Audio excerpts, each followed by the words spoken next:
नमस्कार, रमन टाइम्स में आपका स्वागत है। आज मेरे साथ इस पार्टी के प्रदेश सचिव और पिछले विधानसभा चुनाव में स्टार प्रचारक की भूमिका निभाए हुए गोरखपुर के बड़े नेता हैं, जाने माने नेता हैं। इनको गोरखपुर बाली कहा जाता है। जिसके सामने बैठते हैं उसका बल आधा हो जाता है। इनका तेज ऐसा है, तेवर ऐसा है। ये आज मेरे सवालों का जवाब देते हैं। क्या देते हैं देखने वाली बात है। इंजीनियर साहब, आपका हार्दिक स्वागत, अभिनंदन है। धन्यवाद, आपको बहुत बहुत धन्यवाद। पहला ये देखा जाएगा कि आपने जो समाजवादी की गतिविधियाँ रही पिछले दिनों में, चंदा चोरी पे आपने बहुत बोला। इस पर आपने एक नाट्य भी प्रस्तुत किया। उस पर आप क्या कहना चाहते हैं? देखिए, मजबूरन जो पप्पू यादव जी ने, माननीय पप्पू यादव जी ने जो नाट्य प्रस्तुति की, चूँकि उस घटना में मर्माहत लोग थे और स्मिता पे चोट आई हिंदुओं के, लेकिन हिंदुओं की स्मिता पर चोट है। बहुत सही आपने बात कहा। जब पप्पू यादव ने एक गेरुआ वस्त्र पहने हुए थे, संत के भेष में थे, और वहाँ के अवधेश जो सांसद है उनके चरणों में गिरते हैं। एक संत चरणों में गिरता है, एक हिंदू को आघात लगा, दूसरा उनके हाथ में वही मूर्ति समान थी जो राम जन्मभूमि में स्थापित की है, उसी का छोटा रूप था। वहाँ के सांसद अवधेश के चरणों में गिर गया। क्या हिंदू का अमर महत्व नहीं हुआ? हिंदू आहत नहीं हुआ? इससे हिंदू आहत नहीं हुआ। जो रियली सनातन धर्म के लोग थे, वो एक्चुअली जो फर्जी धारण किए हुए हैं चोला, राम का नाम भुना रहे हैं, राम के घर में चोरी कर रहे हैं, अयोध्या को लूट रहे हैं, उसी आधार पे मंचन किया था कि आखिर ये साधु संत जो गोरखपुर के हमारे गृह जनपद के मुख्यमंत्री जी महोदय हैं, चंपत 2 करोड़ की ज़मीन 49 करोड़ में बेचा, वो पैसा कहाँ गया? और इसके साथ राय के साथ सुनिए, ये तो कोई भी पूछताछ नहीं है, उनको क्लीन चिट दे दिया गया। सुनिए, ये तो ट्रस्ट का मामला है, लेकिन अखिलेश जी का भी जो है धन संपत्ति है, आय से ज़्यादा है, उस पर क्यों नहीं घोटाला, उस पर क्यों नहीं आवाज़ उठाते हैं? रही चंदा चोरी की बात, राम जन्मभूमि चंदा चोरी है, जो भी आरोपी है उनको सजा मिलेगा। लेकिन एक कांड और हुआ है, चंदा चोरी का एक कांड हुआ, हमको सुन लीजिए। एक और कांड हुआ है बहराइच में, सैयद सलार मसूद गाजी के दरगाह पे करोड़ों का हेरा फेरी हुआ। इस पर क्यों मौन है? देखिए, एक बात बता दें आपको, जब कोई कांड होता है प्रदेश में और देश में, तो भारतीय जनता पार्टी के लोग उसका जवाब देने के लिए फर्जी चीज़ें खोज लेते हैं कि अगर इसका कुछ काट निकाला जाए। और जानते हैं भारतीय जनता पार्टी के लोग जो है इस फन में माहिर हैं कि अगर कोई हिंदू धर्म पे कोई चोट कर रहा है या गाली दे रहा है तो लिया मुस्लिमों को भी उसमें लपेटा जाए। अरे भाई, जो गलत काम कर रहा है उसके खिलाफ जांच होना चाहिए, चाहे वो हिंदू हो या मुस्लिम हो। दूसरा, आपने परीक्षा लीक के मामले पे देशव्यापी आंदोलन चलाया, उसमें बहुत से अराजक तक घुसे और तोड़फोड़ किए, ये संसद तक घुसने की कार्रवाई कर रहे थे। इसमें आप क्या कहेंगे? देखिए, जो हमारे बच्चे थे जो देश के भविष्य हैं, उनके ऊपर जो कृत्य किया गया केंद्र सरकार के द्वारा, पहले तो ऐसा कृत्य होना नहीं चाहिए। क्या परीक्षा लीक इंडिया में पहली बार हुआ है? ये अनवरत चलता चला आ रहा है जब से ये लोग सरकार दर्द अभी क्यों हुआ? भाई, जब जागो तभी सवेरा। तो ये दर्द पंजाब में क्यों नहीं दिखाई दे रहा है? वहाँ परीक्षा लीक हुआ है। झारखंड में क्यों नहीं दिखाई दे रहा है? केरल में क्यों नहीं दिखाई दे रहा है? वहाँ भी तो परीक्षा लीक हुआ है, वहाँ भी जनता सड़कों पे है। तो मैं बताता हूँ भाई, देखिए, वहाँ देश के सारे बच्चे गए हुए थे।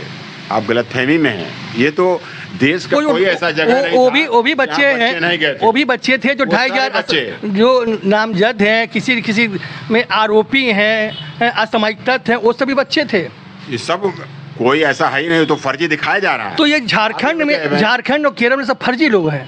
अरे भाई, हम कह रहे हैं आपका पुलिस है, आपका प्रशासन है, पंजाब में ऐसे गलत आदमी को पकड़ लीजिए जिसके ऊपर, अरे प्रशासन उन्हीं का है, प्रशासन पता कर लेता है। पहले बात कर दें, पंजाब में आप पार्टी है जो कांग्रेस सपा के गुट में है, उनके इंडी गठबंधन में है, और झारखंड में भाजपा की सरकार नहीं है, केरल में भाजपा की सरकार नहीं है। लेकिन वहाँ पर भी देखा गया है पर्चा लीक हुआ है और बच्चे सड़कों पे हैं। आप वहाँ कर रहे हैं भाजपा के लोग हैं। ये तो जो सरकार की निकम्मापन है भाई। केंद्र सरकार को इस पे जो है सोचना चाहिए कि क्यों बार बार लीक हो जा रहा है। आखिर कौन सा आपका जो है मतलब गैर भाजपा राज्य में होता है तब भी भाजपा ही दोषी है। अभी वहाँ देखा गया जंतर मंतर पे आप भाजपाई हैं क्या? लग रहा है भाजपाई की तरफ पूछ रहे हैं। ये राहुल इस पर मांगे, ये राहुल गांधी से भाजपा की और सपा की नहीं हो रही है बात। यहाँ देखिए, बात यहाँ सपा बसपा भाजपा कांग्रेस की नहीं हो रही है, बात यहाँ बच्चों के भविष्य की हो रही है। राहुल गांधी के जो सवाल पूछा गया, एक मिनट, राहुल गांधी सवाल पूछा गया कि जो जंतर मंतर पे दंगे हुए, बहुत सिपाही घायल हुए, वो भी किसी के माँ बाप थे, भाई बहन थे, चोटिल हुए, हॉस्पिटलाइज हुए हैं, उन पर अब क्या बोलेंगे? तुमने कहा भाजपाई, आपने भी कहा। और हाँ, तीसरा ये जो कृत्य किया गया, नाटक किया गया, उस पर अब क्या बोलेंगे? देखिए, ये तो एक नित्य मतलब एक मंचन था। उन्होंने कहा कि जो असली चोर हैं, जो असली लुटेरे हैं, उसके खिलाफ कोई कार्रवाई नहीं। ये हिंदुओं को शर्मनाक करने के लिए। देखिए, जो हमारे देश के पे जो है आस्था पे जो चोट आई, जो हमारे जिसने राम को लाया वही राम को लूट रहे हैं। आप बताइए, भगवान को कौन ला सकता है? बच्चा बना के, हमारे देश का प्रधानमंत्री बच्चा बना के राम को ले जा रहा है। अभी इससे बड़ा हमारे सनातन पे ठोस कौन पहुंचा सकता है? आप बताइए ना। एक बात और, दो सवाल हो चुका है, तीसरा मैं पूछना चाहता हूँ कि आप केवल परिवार की राजनीति करना जानते हैं कि आगे बढ़ते हैं? क्योंकि आप क्षेत्रीय पार्टी हैं, राष्ट्रीय पार्टी नहीं है, क्षेत्रीय मुद्दे पर आवाज नहीं उठाते हैं। गोरखपुर में एक लड़की के साथ गलत कृत्य होता है, उसके साथ गलत ढंग से मारा जाता है, उसको समाजवादी का बच्चा जानता है, लेकिन अखिलेश यादव ट्वीट नहीं होता है, इस पर क्यों चुप है? देखिए, एक घिनौना कार्य जो हुआ, माननीय हमारे जो कहते हैं मुख्यमंत्री जी, हम गुंडे को और अधिकारियों को मिट्टी में मिला देंगे, इतना बड़ा कांड हो गया और बच्ची के साथ हुआ और वो बच गया। आपकी पार्टी क्या कर रही है? आपकी पार्टी क्यों नहीं करनी मार्च निकाल रही? जनता निकाल रही है, करनी मार्च क्यों नहीं कर रही है? आप अखिलेश यादव क्यों नहीं ट्वीट कर रहे हैं? क्यों नहीं पोस्ट प्रेस कर रहे हैं? आपको नहीं क्यों नहीं कर रहे हैं? आपको पता नहीं है, समाजवादी पार्टी ने बोला है और कहा है कि इस व्यक्ति को, जिसने इस कृत्य को 10 साल की बच्ची के लिए साथ बलात्कार किया, उसे खुलेआम खड़ा करके गोली मारा जाए। अच्छा, एक प्रश्न, इसको जो है ऐसी सजा मिले, दोबारा कोई इस तरह का पुलिस प्रशासन या कोई भी साधारण आदमी ऐसी कृत्य न करे। आपके पार्टी से कौन वर्ग लोग खुश हैं, ये बता दीजिए।